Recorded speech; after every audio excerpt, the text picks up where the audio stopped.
Magandang araw po, si Mike Anyayahan ito. Ah, Tuwing nawawalan tayo ng mga mahalaga sa atin, no? Maging tao man yan o bagay, ah, sinasabihan tayo ng mga kaibigan natin o mahal sa buhay na wag na tayong manghinayang, no? At at lilipas din yan, no? So, ibig sabihin, no, nakakarinig tayo ng mga payong wag mong panghinayangan or wag kang manghinayang, no? Bakit, no? Bakit may mga ganong payo? Dahil ano, no? Dahil tuwing nanghihinayang tayo, nadidepress tayo, nagmumukmok tayo, devastated tayo, at hanggang sa yung iba nasisira na yung ano, no? Yung buhay, no? O parang hindi na maka-move on, ba? At yung ano, no, yung pagpapayong wag manghinayang ay nagiging ano, no, nagiging parang ano, parang campaign line na lang 'yon, no? Dahil ang totoong payo diyan ay wag kang maging devastated or wag kang magmukmok o wag mong ikulong yung sarili mo sa pangyayari o kaya wag mag-move on ka. In short, no, yung payong wag kang manghinayang ay mag-move on, no?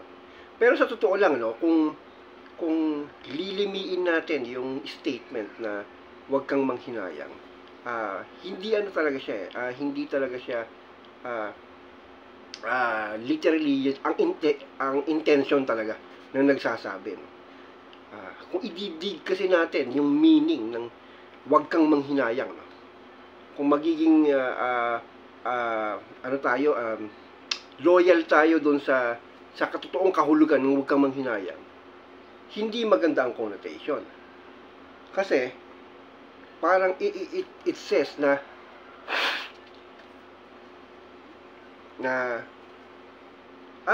ibig sabihin, wag mong ano, walang kwenta yung yung nawala na yon. Bakit ka nag-ano, actually hindi na nga yung tanong na bakit ka nag-umiiyak eh. Sinasabing wag kang manghinayang, walang kwenta yon, no? It says na hindi, parang ang pangit ng payo, di ba? Ang pangit. Pero sa ano, no, sa isipan natin, kung gagamitin natin yung kahulugan ng panghihinayang, no, importanteng ingredient natin yan sa buhay. Parang ano, no, awkward pag sinabi nating manghinayang ka. Pero totoo, kailangan nating manghinayang. Hindi lang minsan, palagi, kailangan nating manghinayang. Pero, ang hindi natin dapat ginagawa ay yung after kang manghinayang. Pag nanghinayang ka, ibig sabihin, nire-recognize mong wala na yung isang bagay na mahalaga sa'yo. At sinasabi mong mahalaga sa'yo kasi wala na. Pero nung hindi pa nawawala, hindi gaano kahalaga sa'yo. Kaya ka nga nanghihinayang eh. Kasi kung pinagpahalagahan mo buong buhay mo o ng matagal at nawala, di ba?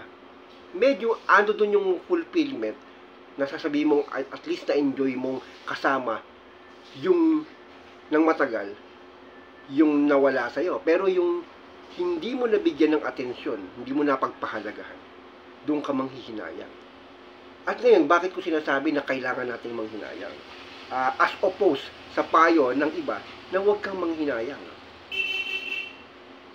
Manghinayang ka dahil doon mo nasisimulang ma-appreciate ang mga bagay-bagay na nasa paligid mo, na na-appreciate mo lang pag wala na.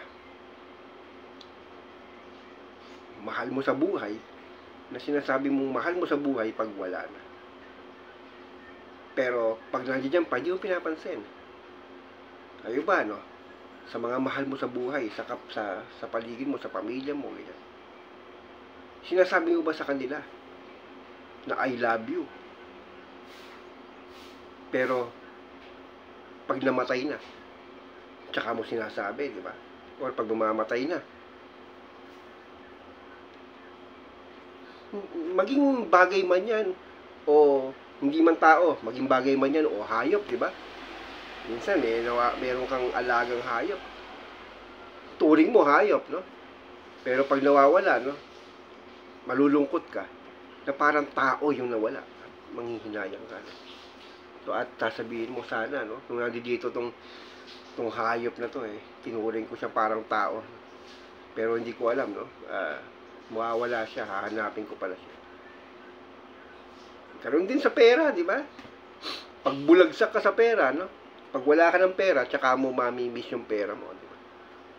So, lahat ng bagay. So ngayon, iisipin mo na wala yung pera mo. Sana, no? Bawa, 1,000,000, dinustay mo.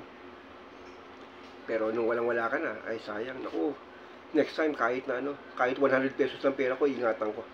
O yun, tsaka mo iingatan kapag nawalan ka na. Dati, meron kang magagarang sasakyan, no? Hindi mo pinapansin, no? Naghahangad ka ng marami, ito, parang gusto ko ganito, ganyan. Nung nawala, sige, okay na sa'yo. Yung mga mumurahing sasakyan, o mas maliliit na sasakyan. Diba? At minamahal mo na. Pero hindi mo yun ginawa nung meron ka. So, dapat na-appreciate mo. Dapat nanghihinayang ka. So, ibig sabihin, pag may nawawala sa'yo, manghinayang ka. Yun yung signal na pinagpapahalagahan. Pero pag nanghinayang ka, ito ang payo ko. After mong maramdaman yan, move on ka. Dahil, gamitin mo yung panghihinayang mo para pukusan naman kung ano ang natitira sa'yo at mahalin mo na. Dahil yung mga bagay na yan, later on, mawawala yan. Kaya hanggat nandiyan dyan, mahalin mo, enjoyin mo, ingatan mo. Kung paano mo iniingatan ang sarili mo, ganun mo rin ingatan yung mga bagay-bagay at mga tao sa paligid mo. Ipakita mo sila ipakita mo ang iyong pagkapahalaga hanggat nandiyan dyan yung mga yan. Dahil pag ikaw ang nauna, hindi mo na masasabi sa kanila kung gaano sila kahalaga. Hanggang dito na lang po. Ito po si Mike Anyayahan. May the Force be with you.